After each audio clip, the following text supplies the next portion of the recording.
afternoon, everybody. Welcome back to Supermom. Thank you, Hello, my dear everyone else. couch. Yes. Hello to everybody in the comments. I saw Misha, I saw David, I saw Amy, and Gentle. Oh, my bestie, yeah. Yes, of course your besties. Yeah, she wouldn't miss you. Aw. And she marks us today. I have to say a very public and very huge thank you to Amy for being my first supporter on Buy Me a Coffee.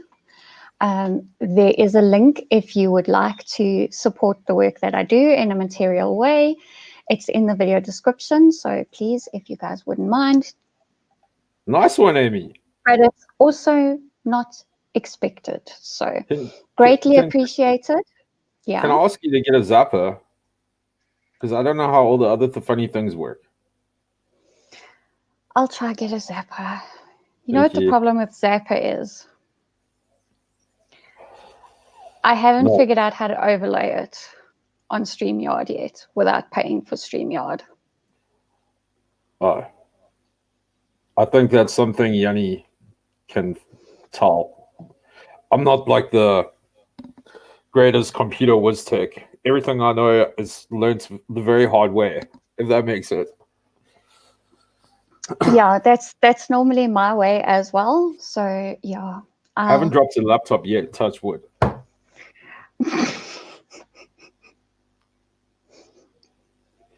Thanks for bringing that up. You're so awesome. But listen, I approve. I've also got a Lenovo. So you just gave me more faith in my Lenovo if I ever drop it. Yes. And before we get to the heavy subjects, do you want to see what book I'm reading? Yes, I'd like to see what you're reading. Hold on.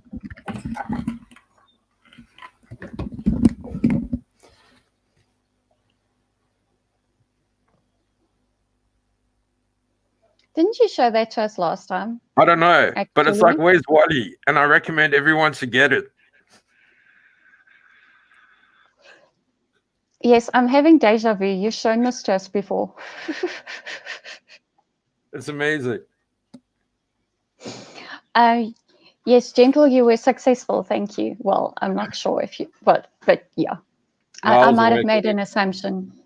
Oh, well, yeah. I went and had a shower and freshened up to look presentable for the live stream. I think you were successful. Oh, thank you. I think you were successful. Well, I was expecting worse. Thank you to Tresemme. Tresemme always helps me in that department. Yes, Tresemme is awesome. We're never going to let that one go, are we? No, never. They kind of put their foot in it, so. I think maybe when my shampoo and conditioner is finished, I should actually just leave the bottles in my background. You know, I've got a Spirit bottle somewhere that I've kept. Okay. And it's a white one, also. Just to be a little bit extra edgy. Yep. Yeah, so you know what I'm reading at the moment? What are you reading? And I can't remember what it is called. Well, that doesn't help now, does it? And staring at the back of husband's head doesn't make him turn around and remind you the name of the book. How's it, Mr. Eleutheria? I think he might be in a meeting. What's the name of the book we're reading? Is this the real life? Is this the real life? It's the Queen biography. Oh, not Her Majesty Queen, the other. No, the proper Queen, Freddie Mercury. Yes. I'm a fan. No, I should read it. I like band discographies in general. Yes. Yeah, it's so interesting. So, yeah, that's what I'm reading at the moment, which is it's cool. It's fun. Yeah. I'll definitely check it out. Yeah. So, at the matter of hand, white pill, black pill. Yes, and we dressed for the occasion. White pill. I know. Okay, I got a little bit. Yeah, but still. That wasn't on purpose, folks. That's accidental. I just said wear a black shirt. I did you? I didn't know. But then again, all my t-shirts are black, so it was going to be black one way or the other. I just don't wear black. I just don't wear black pants because that's a little bit too goth. Oh, okay. Yeah, you don't want to go like too far. No. You don't want to be too much of a joiner, you know? No, definitely not. Right, so Corlia says you look fabulous, just so by the way. Oh, thank you, Corlia. She's making me blush. Okay, so the matter at hand. So what is it to be blackballed? Well, so my personal opinion. No, I don't go on the typical internet incel that all hope is gone, if that makes sense. You know, the alt-right blackballed. Yeah. For me, being blackballed is like looking at the reality of the situation we're in. And the situation we're in South Africa is not fantastic at all. Yeah. So that's my definition of blackballed. Okay. And then to be white-pilled is basically to just believe that everything's going to be okay and to like believe that the government can sort it out and yeah. Pretty much. To be positive and, you know, and that the end is in sight. And I've got no issues with people being positive and optimistic in that, because I think that there's plenty of space to be positive and optimistic. But I think there's a point where just being positive about everything and optimistic, you're doing it at your own detriment, if that makes sense. You know, the government's not going to solve our problems. Our government's not going to solve our situation. I think we've all sat back long enough and we can see how absolutely useless they are and what kind of shithousery is going on around us. And it's never ending. It's like I've been keeping my eye on what happened in Senegal, but I haven't been keeping my eye closely on it because it's just pissing me off more, if that makes sense. Yes. And I stand to be correct, but you can tell me if I'm right or wrong, but apparently another one happened yesterday somewhere. Farm murder and that. Well, I wouldn't be surprised. So again, it's not the last straw that broke the camel's back. You know what I mean? It's just a continuous. I mean, the one farm murder, the first one was one too many. The first murder was one too many. The first rape was one too many. And the list goes on and on and on, you know? Yeah. We don't need like 20,000 people to be murdered to go, okay, it's enough now. It was enough a long time ago already. Just my personal opinion on what's happening. Yeah. No, it's definitely been left to get far too out of hand, and we, you know, at the end of the day, it's becoming more and more clear, and it's become what everybody is doing is that we have to defend farmers. Farmers have to defend themselves. They have to join community watch groups, farm watch groups. And if they're going to stand a better chance at being protected. Absolutely, 100%. I completely agree with you. Yeah, and but it's not just the farmers; it's everyone in this country, because it affects everyone across the board. Yes, and that's why I said, you know, we have to help our farmers to get them to defend themselves, because like even if you have to go and convince a farmer that yes, they should join their local farm watch, they should get in touch with AfriForum and see if there's any on the ground movements close to them. They need to build their community, because believe it or not, there are farmers that are not doing this. They're not working within their communities, and those are the vulnerable farmers. So that's the first thing that we can do as non-farm dwellers, you know, city kids or whatever, is that we can compel our farmers, like just beg them to actually join something and not believe that the state is going to fix this problem, because the state has shown utter disregard. Utter disregard. Utter disregard, utter disrespect. And I think it's on purpose. I think it's clear as day that it's on purpose.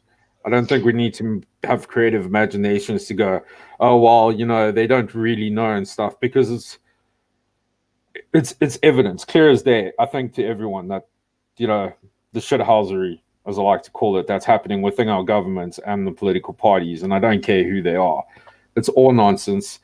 The farm murders, it's, as far as I'm concerned, is very politically motivated, and there's something very sinister behind it. I don't know the answers of why. I have ideas of why, but I'm just speculating now. But there's something very wrong as a whole. Yeah, I've heard the, for lack of a better term, the conspiracy theories about why the government, it's in their best interest to ignore this problem, and that is because then they can snatch up the land. But then I have to ask myself, like, how are they going to make money from that land? Because ultimately, we know our government is power hungry and money hungry. They want money. So how is snatching up all the land and, you know, then having tenant farmers, never allowing Black South African farmers to own the land that they toil, how does that actually make them money, apart from possibly charging them exorbitant rents? Well, I've got another... Okay, I'd like to hear your theory. Anyone that's in the chat, don't assume that I'm like a conspiracy nut, because I'm very questionable about all conspiracies. I need actual proof. But I don't know, the whole China CCP shits and the powers that be are in bed with them. Is there something else going on there that we're not seeing, that's kind of being hidden away from us? Because you know, I know, and everyone else knows, the majority is not going to get the land. It's going to the government, leased out to them. You know, there's something's wrong. Something's not right here, as far as I'm concerned. Yeah, I do believe that. And I do believe that perhaps the ANC is being a little bit naive in how readily they're climbing into bed with CCP and their policies. Also, you know, with the whole, if you watched Morning Shots and Jerem last yesterday, you know, they had a very good discussion. I didn't catch all of it tonight, but I don't know. I'm not a what do you call? I can't see into the future, and I'm not sitting here from Redsburg who believes in that kind of stuff for that. But I do sit there and wonder what happened in Totenkopf, and when the next court date is, that a tinderbox to possible other shit that's on the way? Because I don't throw it out of the realm of possibility. I think it's a real possibility that people need to start thinking about and awakening to it. It's not fairy tales and, you know, unicorns and rainbows aside of the world. There's something very sinister going on, and something's got to crack somewhere along the line, if that makes sense. Something's got to break. Yeah. We can't carry on like this. Yeah, and there's a lot of talk amongst people that think along the lines that you do, that basically war is inevitable at this stage. I hope to God that war doesn't happen, personally. Absolutely. No one wants a war.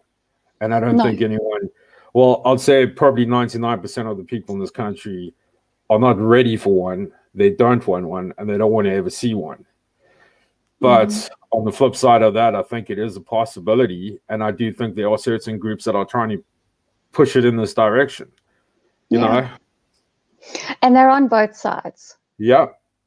They're on both sides. Yeah, I completely agree. We've got the far left that wants that war, and we've got I don't even consider them far right personally, because I don't see any difference between a commie and a Nazi personally. I think they're both very lefty. It's very authoritarian. But people must make their own mind. But there is certain groups on the other side that are like, what do you call it? Religious extremists that have been wanting this for a very long time because certain prophets and certain things are taken out of the Bible and they believe in the shit and they've twisted it and mangled it in such a way that it's their, you know. Yeah, So, they've basically taken putty and molded a narrative that suits them. It's a problem on both sides. Yeah. Yeah, and that's not anything any sane South African wants is all out war, because no one wants it. Well, most people don't want it, and most people aren't ready for it. Yeah. And you can check. You've seen on the live chats, and I'm pretty sure other people in the live chat have seen other people in live chats and on certain channels. I'm not going to name, but there's a lot of people that sit there pretending to warmonger and want this to happen, but they actually have no idea what they're actually really asking for if it does break out, because they're not going to be able to handle it, and it's not nice. No one wins in this. The only people that come off second best are the civilians. Yeah. That don't want to fight. Yeah. Because it'll see the collapse of everything. Education systems, gone. Food security, it's already. Oh, we're getting there. Yeah. And everything else. And here's another point that other people with dual citizenship, I don't think take into account either. Assuming that this country had to go that way very soon, we've just had a lockdown and all our airports were closed. Do you think you're going to be able to get out in that situation? Because our airports are going to be closed. I know. And there's still a list this long of countries we can't travel to and from. Yeah. So it's. I mean, people keep on asking, well, when do you think is the right time to leave? Like, you know, when is enough enough? The right time has come and gone, as far as I'm concerned. If you wanted to leave, you should have actually done it a long time ago. Because if we do go south, I think we're pretty flipping close with everything that's happening, personally. Yeah. But everyone else must make their own mind up and, you know, start asking themselves the hard questions. Like, when is enough for them with everything? When do they take a stance against the absolute tyranny and bullshit that we're all going through? You know, it's people really need to start asking themselves hard and serious questions now. Because it's not rainbows, unicorns, and fairies, and, you know. Sorry, folks, I hate to sound like a pessimist. No, I think ultimately what we want to do is we want to give everybody a clarity poll, you know. It's just that everybody can see the situation for what it is and make practical decisions based on that. Yeah. If you're in the position to and are able to, leave. Yeah. If you're gonna stay, have you got a fallout plan? Yeah. You know, and you can refer back to my zombie apocalypse stream with regard to that, with regard to prepping for that. But, you know, on the side of prepping, and I'm all for the preppers. I think they do a great job, like with, you know, their idea and that. But we're in the bottom of Africa. There's so much you can run and there's so much you can hide. And then you can't run and hide anymore. There's the Atlantic to the west, the Indian to the east, and Antarctica to 3,000 k's down south. There is nowhere to go. So will be a point where people are going to have to take a stand and possibly have to fight, you know, unfortunately. And that's the situation we're finding. And a lot of people think that, oh, America is going to come help us and the UK is going to come help us. I'm telling you, no, they're not coming to help us. They have no vested interest here. They have no reason to help us. No. No, they don't. We don't have an option. If you're staying, I would suggest that you have a stand your ground strategy. Yeah, 100%. And it goes back to with communities having to get together and come up with plans of like defense and survival, and across the board, everyone's going to have to come together at some point in time. And I know there's a lot of infighting within factions in South Africa, which still baffles my mind, but I've been aware of it for a very long time and stuff.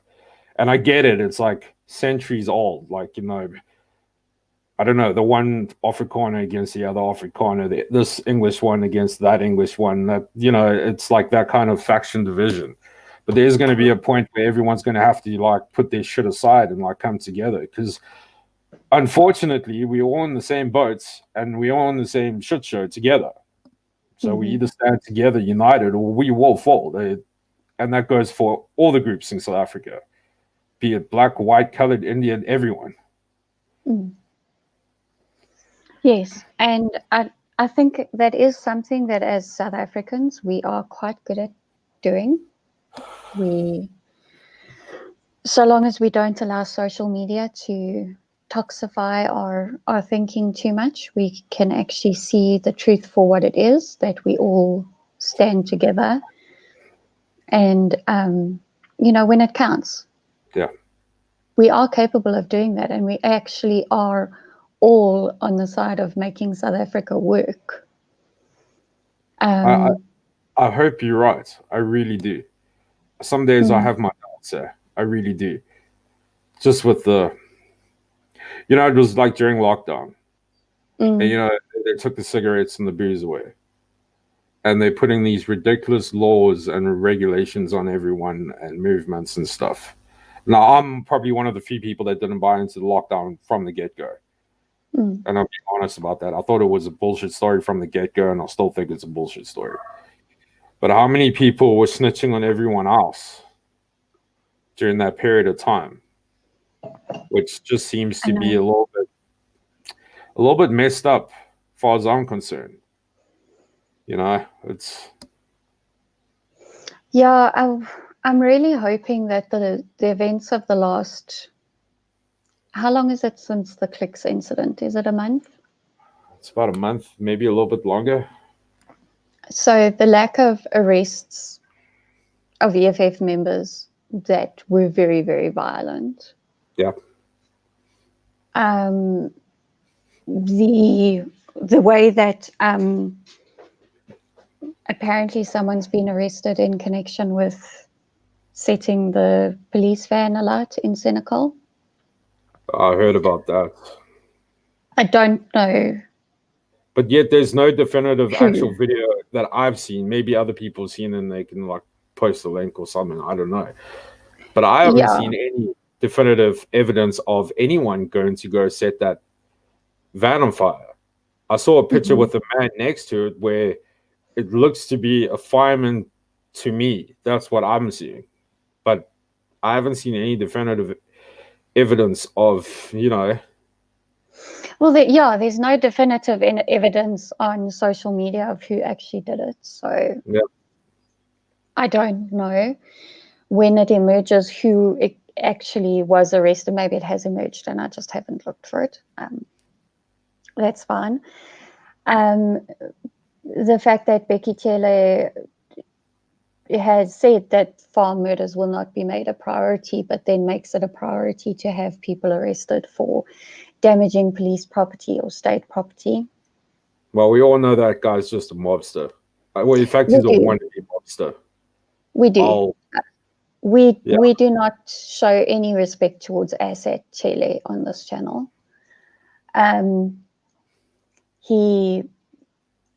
I'm really hoping that in light of all of these things, that the snitches are actually just going to realize that their snitching is only putting desperate, destitute people that have got nothing left to lose behind bars, and not the true criminals.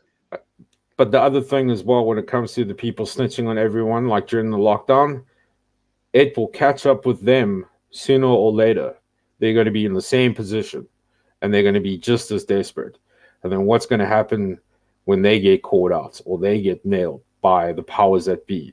they're the ones that are going to make the biggest bloody noise because, oh my gosh, you know?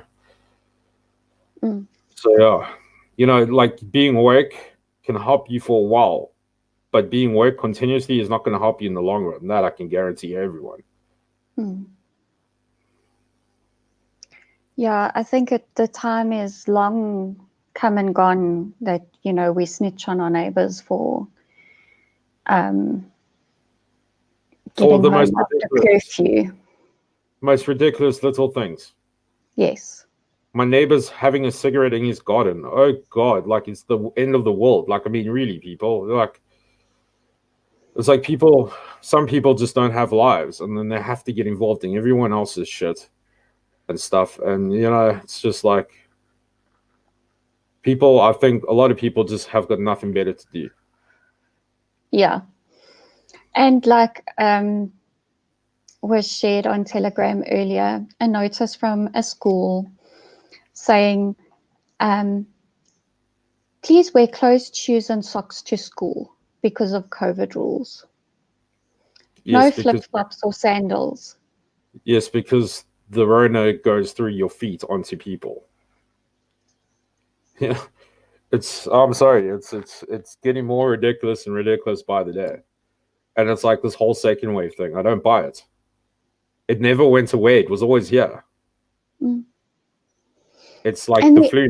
It's like, you know, it's going to be here seasonal. It's not going anywhere. yeah. And we are looking at a virus that is probably going to be with us for life. Yep. And yet the overwhelming response from governments around the world has been, no, lock people in their houses because, you know, it's so deadly. Yeah. Meantime, 99% of people have survived. But and don't get me wrong, I really, really do feel bad for the people that have suffered immense losses at the hands of this virus, okay? completely agree.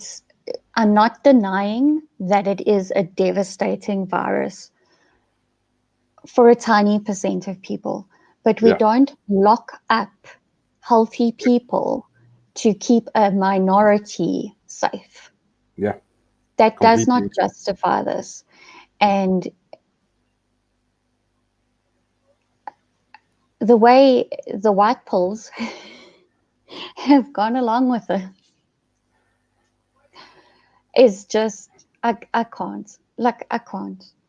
Well, that's why I said to you, like earlier on in the stream, is that, you know, people can be as optimistic and positive as they want. No problems with it.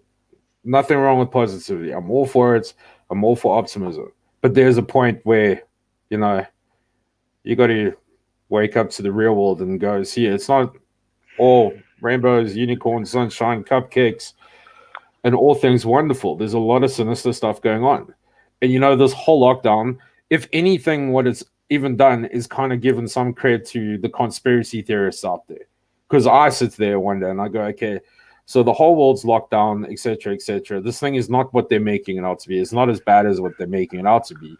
So what's the end game with every government in this world? What are they trying to achieve here? Is there something really that we're not seeing? And if there is, I get the feeling that it's something very sinister and something not right. This is the best way I can explain it.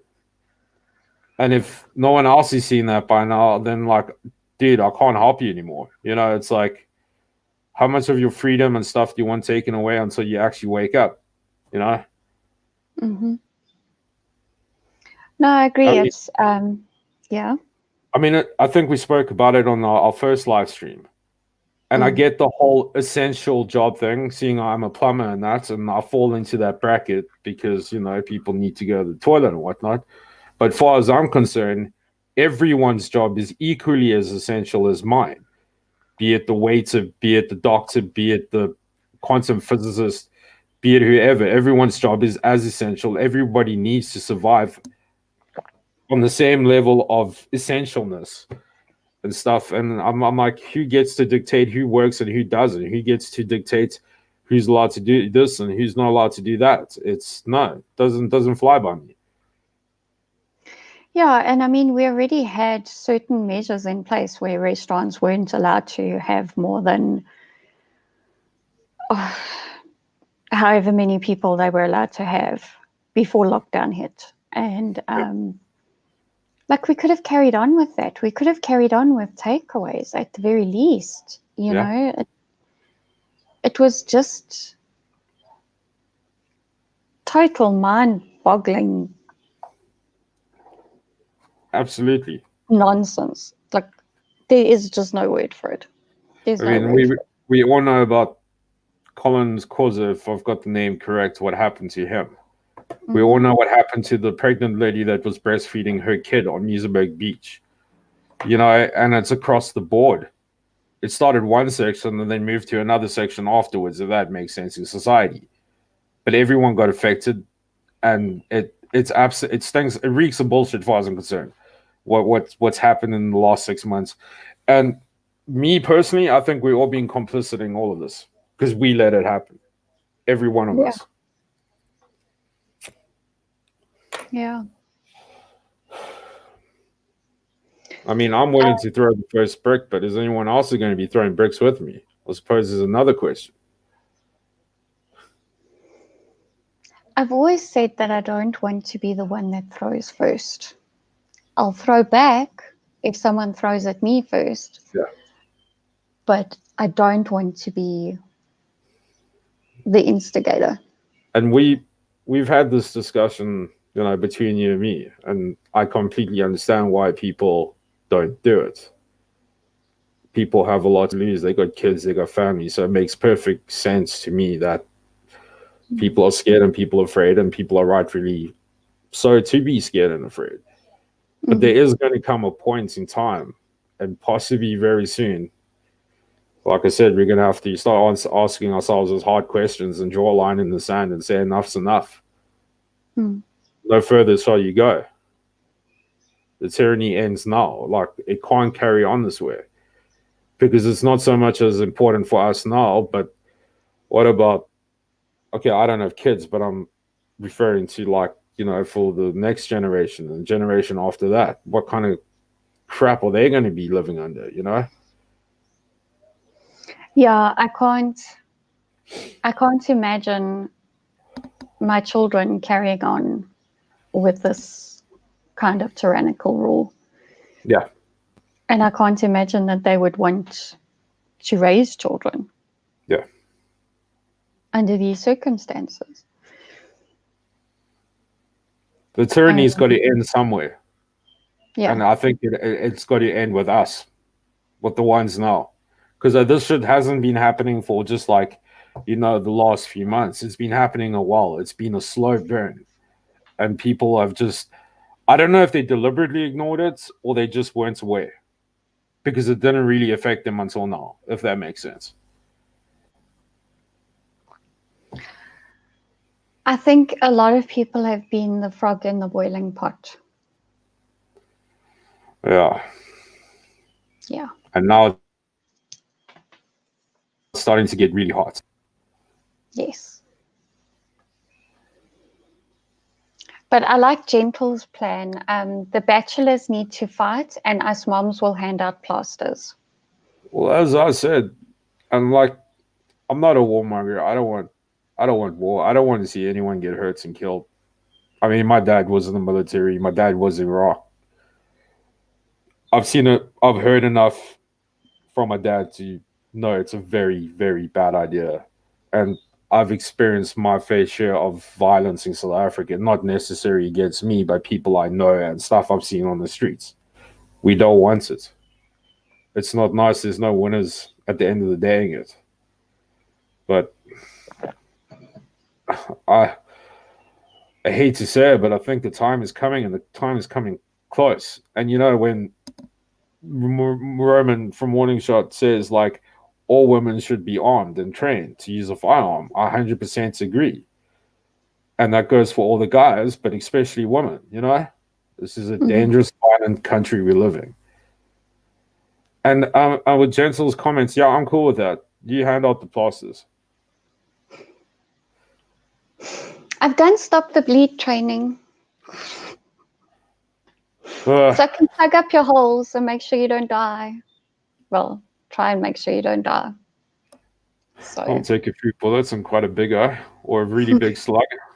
So, yeah. Yeah, I think, it really, even if you can't afford to buy a gun, at least go and learn how they work. Yeah. Because if shit hits the fan and people on your side hand you a gun and ask you to have their back, at least you know how the fucking thing works. That's all I'm saying. Yeah.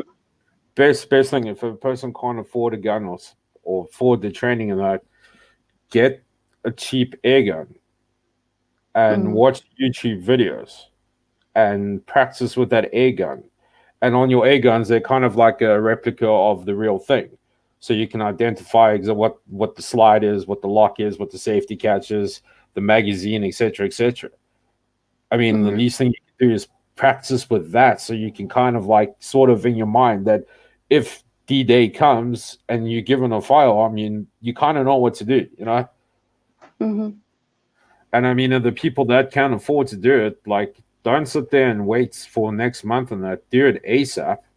And I would even suggest, like, looking into things like Krav Maga and, all those kind of martial arts for self-defense and stuff. Yes. Yeah. Get fight savvy. Yeah. And don't forget first aid as well. Because first aid, get gun savvy. Do you like what Supreme Leader Sexy is doing with like his chilies and fermenting of stuff like that, things like that, and things like you and Mr. Eleutheria are doing, and other channels are doing that are like showing the viewers like do all of this stuff, look into all of it, practice, do what you can to make yourself better at the end of the day for in case shit hits the fan and then we got a real fucking problem, excuse the language. And so there's a little bit of preparation. Not everyone can go out there and get AR-15s and 50 cals and etc and 4x4s and stuff, but everyone can do a little bit. Even if you have a bag of prep food and water, it keeps you alive for 7 days. And the medical, the first aid is highly important, as you say. Yeah. And I totally forgot what I was going to... Oh, there was an incident this week where a guy was putting his dustbin out on the street and armed guys attacked him and shot him 4 times. He was an armed person and he shot back, and I think he took out 2. One ended up dead and 2 are on the run or something, but they probably are bleeding out or something. Yeah. And then not only that, after that, he then told his wife and his daughter what to do, what first aid to administer to him to make sure that he didn't bleed out before they got him to the hospital. Yeah. So, and unfortunately in this country, you can't wait for an ambulance, okay? Even private ambulances, they will take a long time to get to you. You need to start plugging those wounds immediately. Yeah, absolutely. And you know what? If D-Day doesn't come, it's extra skills that you've learned that are vital, that and you can pass it down onto your kids if D-Day ever comes to them, and they can pass it down to their kids. It's just, it's good practice, if I can say anything. Yeah. I mean, if there's one thing, obviously my parenting has evolved over the years and I've become more confident in how I can handle small injuries and illnesses myself at home. So I don't just like rush off to the doctor as soon as they have a fever or anything like that. I know that I should probably just wait and see. Yeah. And try and treat it at home. And hopefully they'll be a little bit more confident as parents themselves and do the same thing. Yeah. Because there have been times where they've got like really deep gashes and I've been like, well, actually doesn't need stitches. So no, we don't need to go to the doctor. But here, mommy's got some steri strips and some other wound dressings and stuff. And, we can patch you up. Yes, it's going to take time to heal. But, even going to the hospital, it's not like going to the hospital wing at Hogwarts, But this takes me back to, I think it was one of our conversations, or it might have been with Laura. When we grew up, we didn't go to the doctors for every nick and scratch and have everybody moddy cuddle us and oh my God, it's the end of the world. We fell on or hurt ourselves, our parents assessed it and they said, no, you'll be fine, you'll survive. Be a big boy now and walk it off. And I think that's vitally important. Look, I don't have kids, so I can't be the arbiter of teaching parents how to be parents because I know jack shit. Honestly, I don't. But for me, growing as a kid, if I got a boo-boo and if it wasn't life-threatening, my old man told me, get up, walk it off. Here's a better betadine. It stings, all right? Now you learned your lesson. Okay, off you go. Play with the toys. If that makes sense, it's toughen one up. Yeah, we have a slightly softer approach. We're like, okay, well, maybe like yesterday, the middle child, he fell off his bike and he got a graze on the back of his arm here, which is quite a sensitive spot on the body. And it, there's like fatty tissue there. So it always feels worse than what it is. I've had experience with that with skateboarding. I took all the skin off my inner thigh. Yes. Also, that's enough.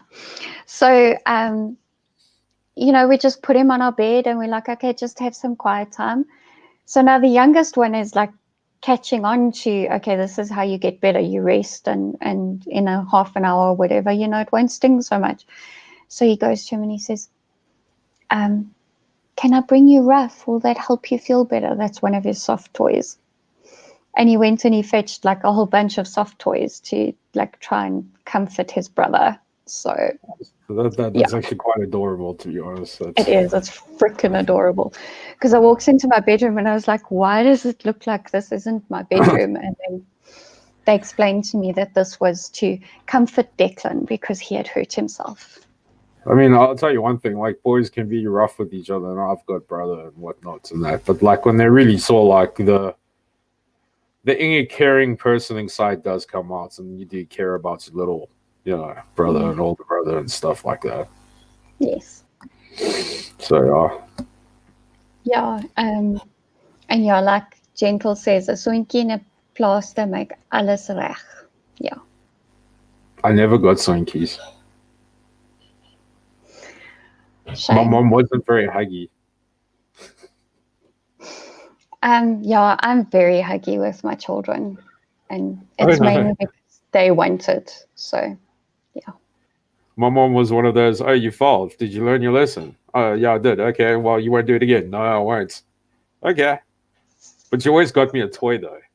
I think that's her way of saying, I love you, son. It was like Joe or something.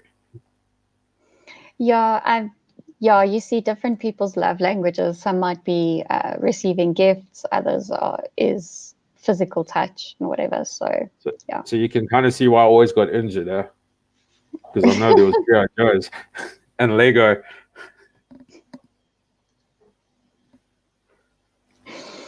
Yeah.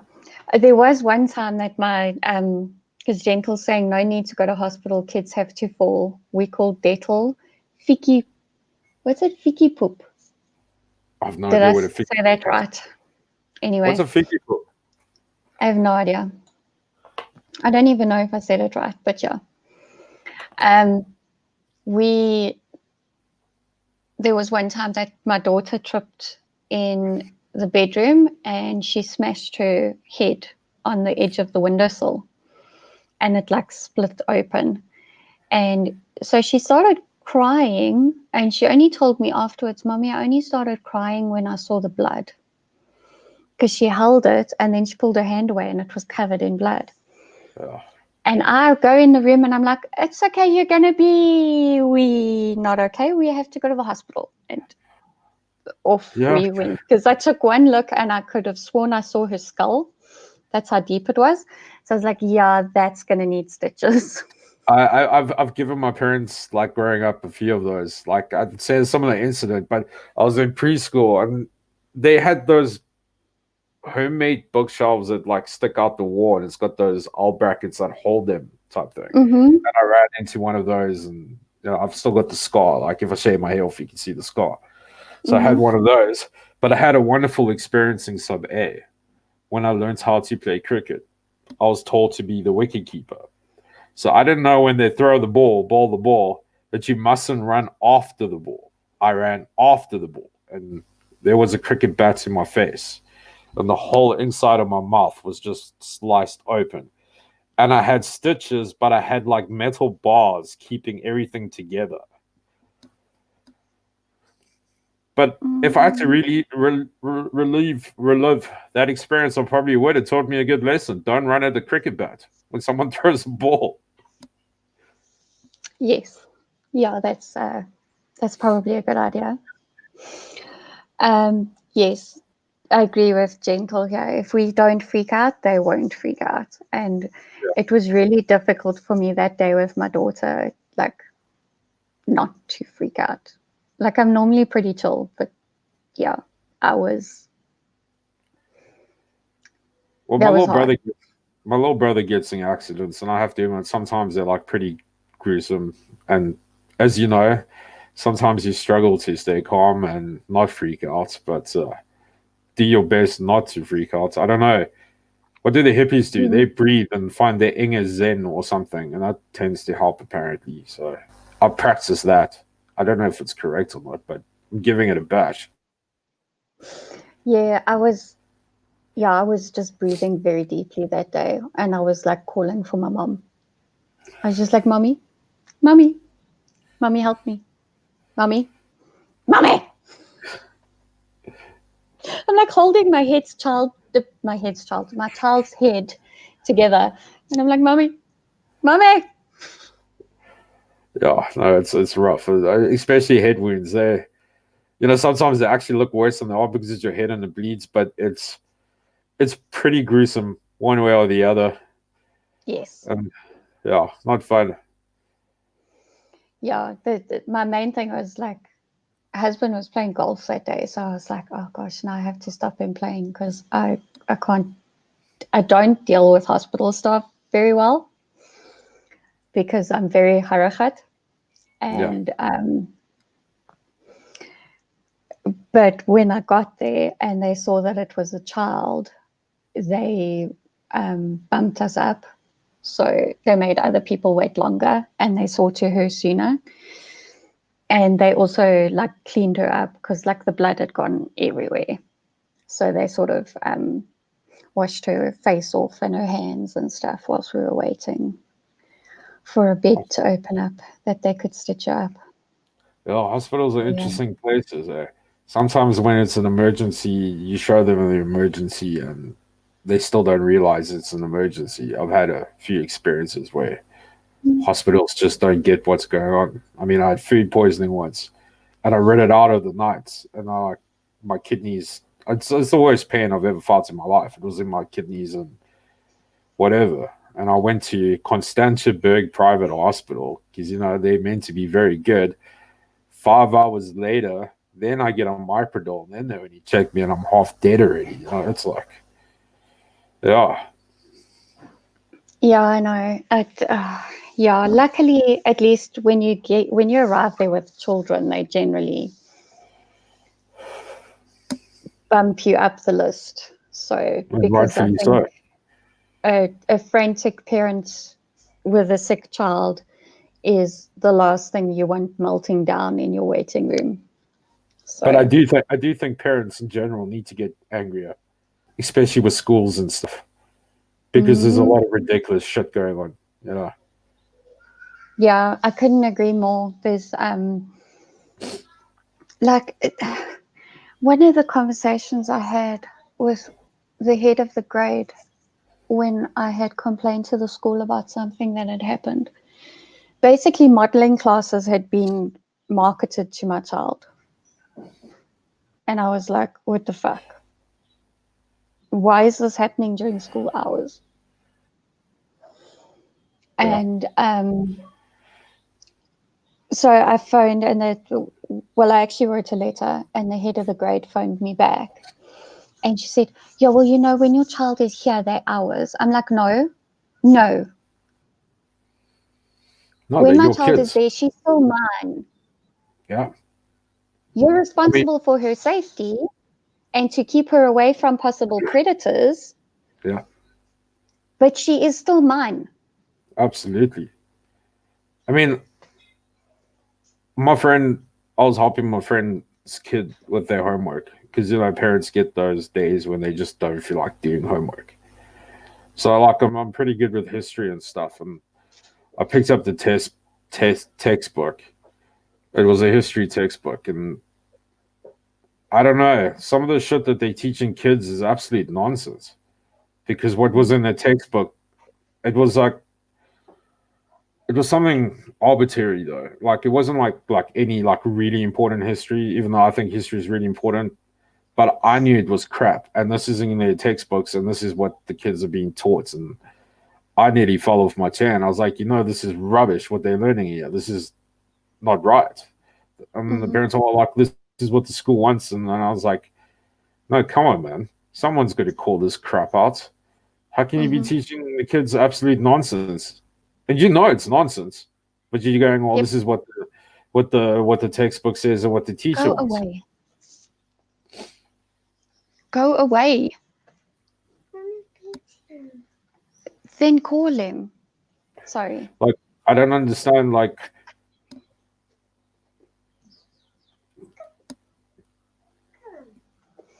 no, I don't. Yeah. As far as the curriculum goes, it is definitely a brainwashing agenda.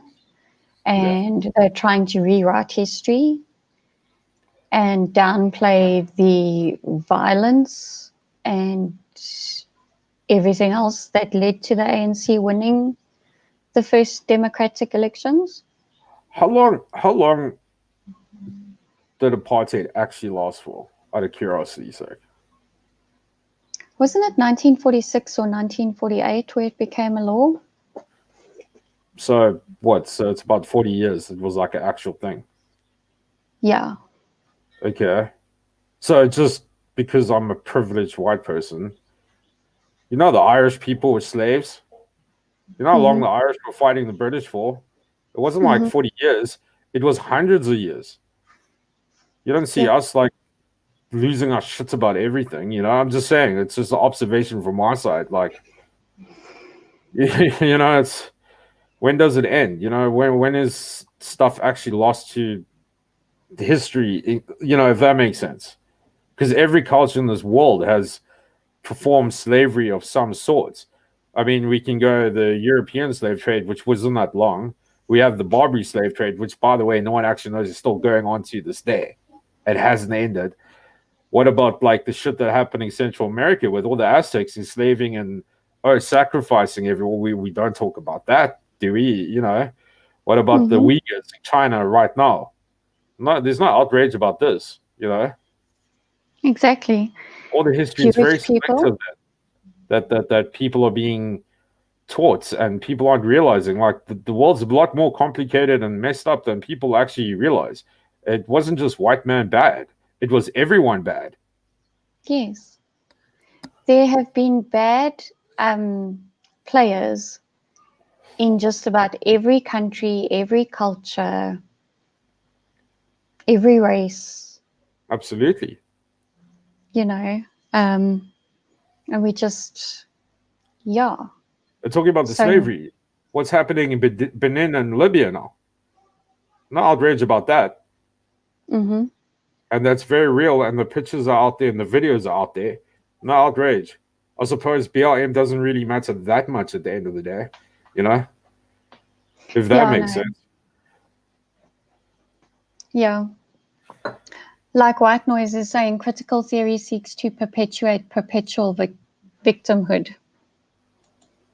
Takes away agency, always blame external factors. I don't understand that people want to be victims. What does it serve anyone being a victim their whole life and not taking responsibility for themselves? But that's the thing. If you're a victim, you don't have to take responsibility. You don't have to make something better of your life. Fair enough, but it must be a very lonely, sad place to be, being a victim the whole time. And selective victimhood as well, as far as I'm concerned, on top of it. You know? I mean, like, my parents' family came to South Africa, like, so the Irish side was just between the World War II and the Irish Civil War, so it was between the 20s and 30s, and the old man was 10 years earlier than that. And they were all Irish and Scottish immigrants. Trust me, they didn't have the greatest time back then either. You know? They went through some horrendous shit that I won't go into it because I don't think it serves any purpose, but it wasn't all black and whites as people make it out to be. It wasn't as cool for everyone as it makes it out to be. And the people that are to blame are either 6 feet under pushing daisies, and the nuts that are still around, it should be taken up with them, not everyone else. You know, it's not their fault. Last time I checked, they voted the shit out. Yeah. You know? Just more of my unpopular opinions. Yeah. Well, we share those opinions. I might word them differently, but yeah, it's. Yeah, I know. I'll probably come off a little bit harsher about stuff. I'm sorry. It's the face. It's the accent. It's I look more aggressive than I really am. Yeah, he's really a big teddy bear, guys. I promise. You know, it's just like the shit's got to end somewhere. It's just got to stop. We can't carry on like this, man. As far as I'm concerned. So what would your parting shot be? People, don't expect the government to give you hope. The only people that are going to give you hope is you. You're the ones that create the hope. You're the only ones that can make the difference. Be you black, whites, green, orange, Chinese, I don't care. Only you can make the change that needs to happen. And everyone knows what's right and everyone knows what's wrong. So yeah, you know, it's everyone needs to start asking themselves the hard, difficult questions. Draw the line in the sand and ask themselves, when is enough for them? Because we can't carry on like this. There's no way in hell. Yeah, just prepare, hope for the best, but prepare for the worst. Yeah. And yeah, stop taking the cuck. Yeah, no more cuck. Cuck is time's over now. Yeah. Yeah. So, that's all I have to say on it. I think people know what to do. Yeah, they do.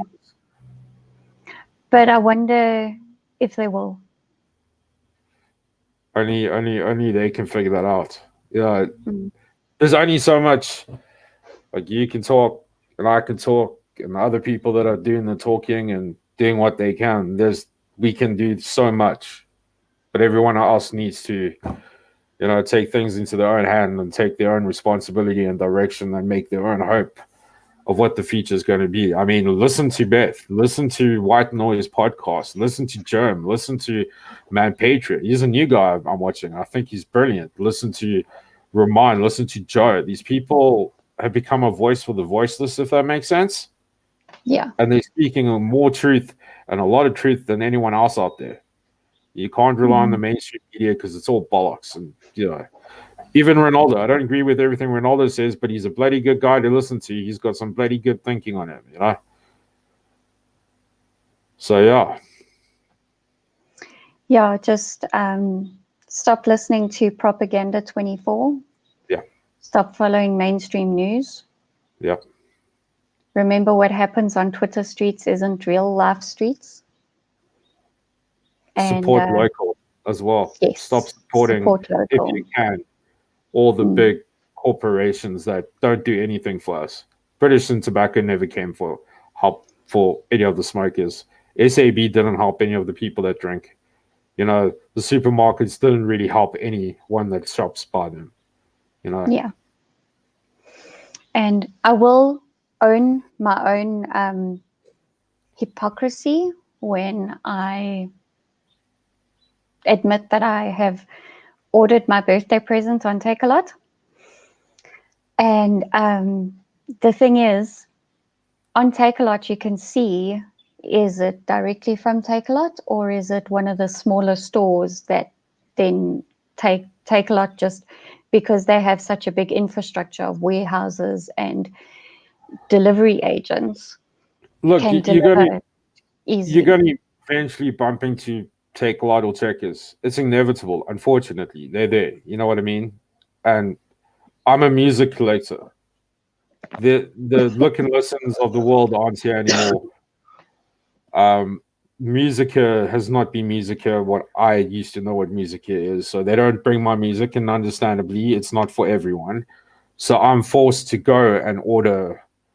But I choose not to use Takealot. I choose Raru instead, if that makes sense, because they seem to be a little bit more local. And I mean, they might be a little bit more expensive on some things, and there might be a little bit more. But I'll tell you one thing: I've had issues with Takealot. I've never had an issue with Raru. And if something is delayed or whatever, they let you know ASAP that there is a problem, and they're busy sorting it out, and they always come through. So I will check them out. I used to also, I was filling in surveys that used to take me forever. And then it would take them even longer to pay out the actual vouchers that I so-called earned. So I'm not doing that anymore, but I got Takealot vouchers, which, yeah, it's not happening anymore. The last thing I ordered from Takealot, and I won't go back to Takealot if I don't have to.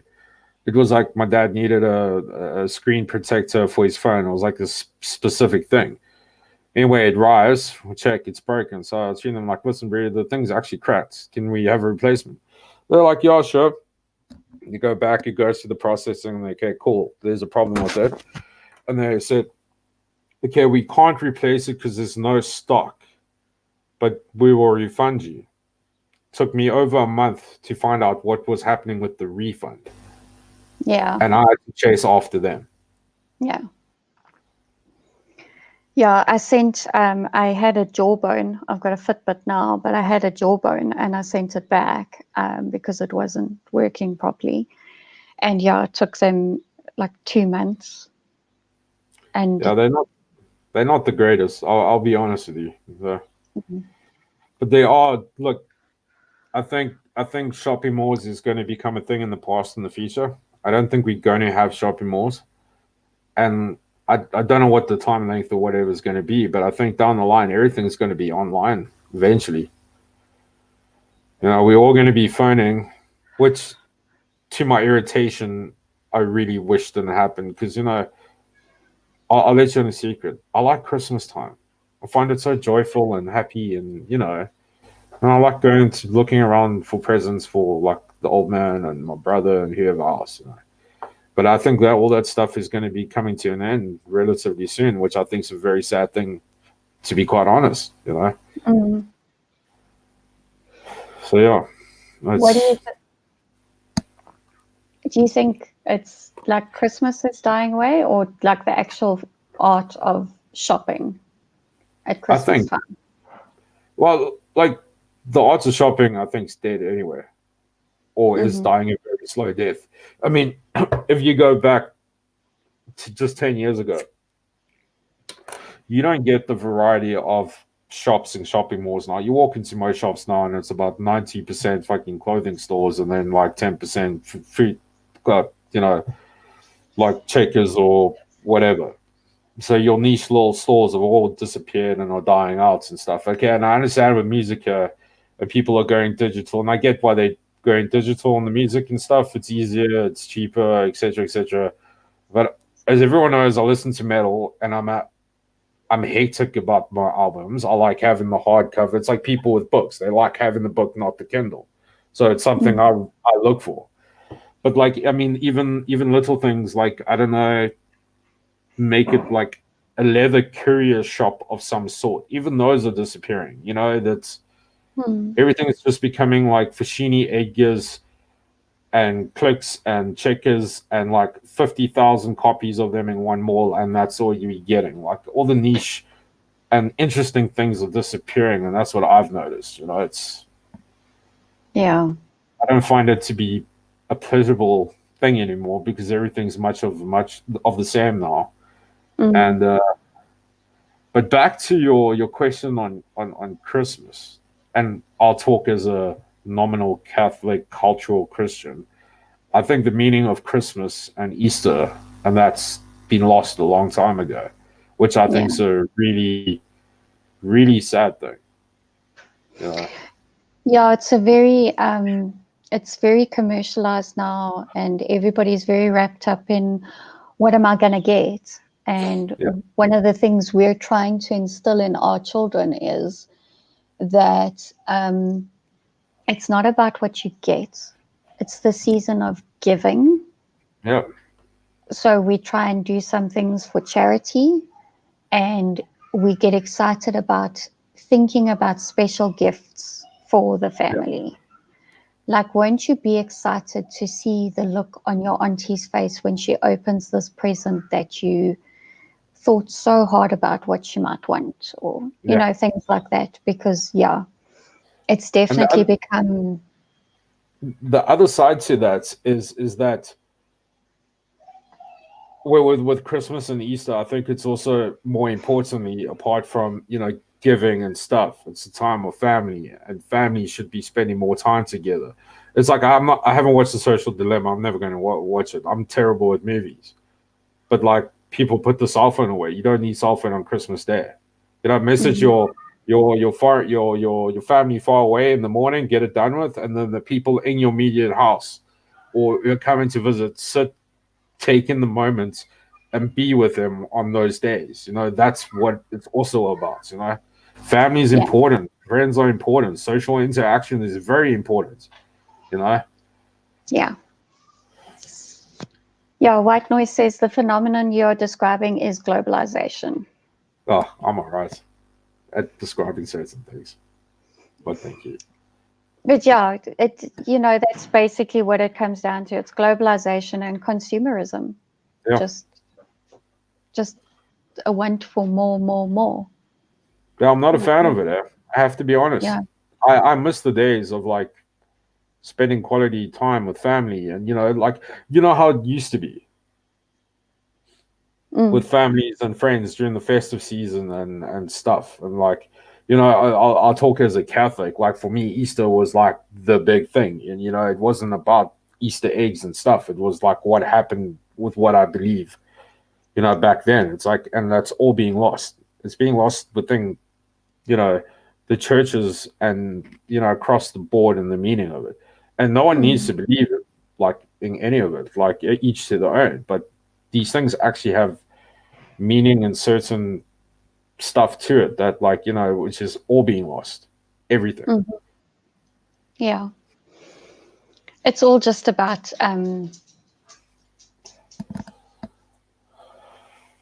looking good, having the most stuff, having the latest and greatest stuff. Well, you can see my problem already. I don't quite convert. Well, what's it? Follow the sheep and listen to what's cool and dress what's cool and wear what's cool. I'm very against the grain. I've always been. So maybe it's just my lack of understanding of like why I do not give a shit about Cosmopolitan and FHM and all this crap that people read that think's really important. Yeah. Yeah. So it's buy local, or support local. Use your look for the unique, not the latest, greatest toy from China. And spend time with family and friends, and I mean like proper one-on-one time. Go on the weekends, buy with your family and friends. Embrace the moments with them. It's like, forget the cell phone and the social media. It's really not that important. Family, friends, loved ones are far more important than that crap's ever going to be. Exactly. Cool. And as Joe say, be kind to one another. It doesn't hurt to be kind. Yes, be kind. Like, it costs nothing. Yeah. The waiter's also having a shit there. I can guarantee you. And the lady who's packing up a grocery, she's probably having a shit day as well. Their manager's probably having a shit day. Everyone's having a shit day. but it doesn't harm to smile and say hi. I mean, my highlight of my day, funny enough, is going down to go pick up my smokes and saying how's it to Dolores. We have a little chat, so then we carry on with our day. And Dolores is the cashier at the BP, and we make each other laugh for 5 minutes, and then we go on our merry way. It's like it's awesome. That's what I miss about when husband and I used to smoke, because we'd always go to the Shell garage close to our home because they had our Aldi cigarettes the cheapest, and we'd buy like 3 boxes Aldi menthol, 3 boxes Aldi blue, please. And I would do this like every day for like a few months, and then eventually he stopped and bought the cigarettes, and she looked at him, she says, there's only one person that buys like that, and you are not her. And he says, oh yeah, you're probably thinking of my wife. She's a little person. And she says, do not call your wife little. She is slender. It's great. And I love from it. then on, it would be like she'd always be, oh, is it your turn this time to buy the cigarettes? I miss seeing her, actually. You've reminded me that I miss her. I mean, it's like when I go down to the petrol station. Now, I've made like friendly acquaintances, if you want to call it that, with the petrol tenders. We always ask like how each other's day is going, and we got our little fancy little fist pump, and when we weren't allowed to touch it, and when we had this funny foot like pump thing going with each other and stuff, and like those little connections just with everyday people that you speak to. It's important. It brings a little bit of joy into your life. Funny enough, even if it's for like 5 minutes. Yeah. So yeah, find the joy in the little things, in the mundane tasks. Absolutely, yeah. I mean, I love doing dishes. Gives me time to reflect on things and think about it. So like dishes is like a blast for me, it goes through quick, Might seem mundane, but make it non-mundane, think of something, or scheme something, or I don't know, whatever, just to make it more bearable and enjoyable, and it pushes you onto your next task. You can put on a podcast. Yeah. And do dishes. Put on Supermom. Do your dishes at 3:45 every day, people. I'll change your life. I mean, the first thing I do in the morning is I don't go check the news outs and that. I switch on my laptop, and I find the heaviest metal I can, and I have a coffee and a cigarette. And I'll tell you what, that 20 minutes of that metal just blasting at 6 in the morning, and my coffee and the cigarette is like the best moments of my day. You appreciate the little things. It's like, it's good just to sit there and listen to the music and have a coffee and have a cigarette and just embrace the moments, if one wants to put it like that. Yeah, Gentle's saying you can go wash her dishes. She'll cook and you can wash. The strange thing is I probably would drive out to Tableview to go wash Gentle's dishes, because I love Gentle. She's fantastic. I think that's a good idea. You should go wash your dishes. Yes, White Noise, what is your podcast tonight? I forgot. Oh, you've got Dionne Harley on tonight, right? About toxic feminism in the world. Wait. She's that hot doctor chick, yeah. Yes. I will be there. Supreme Leader Sexy. Supreme Leader Sexy Chairman. I have to tell you, he is now Supreme Leader Sexy Chairman. Okay. Supreme Leader Sexy Chairman. The reason why I call you Supreme Leader Sexy is not that I think you're sexy, but the general consensus with all the women have said that you are sexy. Hence why you are Supreme Leader Sexy Chairman, or Chairman Sexy. So I hope that makes sense. He just wants the chairman to be in there. He's Cool. very happy that he's chairman now as well. Carter's got my votes. Beth's got my votes. Roman's got my vote. These people are all got my vote. Mareka, Paratus, they all got my vote. So as soon as you guys come into government, like, dude, I've got your back, man. I've got your back now, and when you guys are like in charge, man. If I can fast track all of you to the seats of power, I'm there. I'll do it. Just tell me what I need to do. I don't have time to be in Parliament. No, man, you're gonna be the minister of moms, of all things wholesome and good for families and stuff. Not this crap that our parents parliaments, if you want to call it, the crap that they give the kids and stuff, and you know. So not the Minister of Social Development. No, we Just don't need the social Minister of development. Moms. We Right. need Minister Super Mom of, you know, wholesome, good family life and upbringing and stuff, you know. If that makes sense. I don't know what better term to put it. I just know you like are Super Mom and Mr. Eleutheria Super Dad, and you guys are epic. Thank you. Count, you can be Minister of Metal Affairs. Heavy metal affairs. No, you don't want me to be in power of anything. If the people are already having a hard time with Donald Trump, do you really want me involved? Because I have less of a filter than him. But thank you. That's saying something. Beth, Minister of Education. Yeah, the first thing I'd do is rehold the whole thing. Anyway, I think we should maybe sign off. So, Yes, thank you everybody for watching. Sorry? Morning Shots is starting. Yes, a while ago already.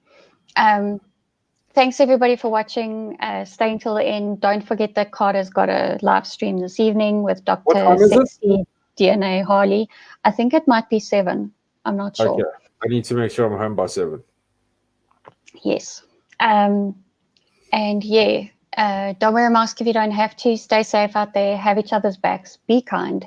And see you tomorrow. Bye-bye. Cheers up.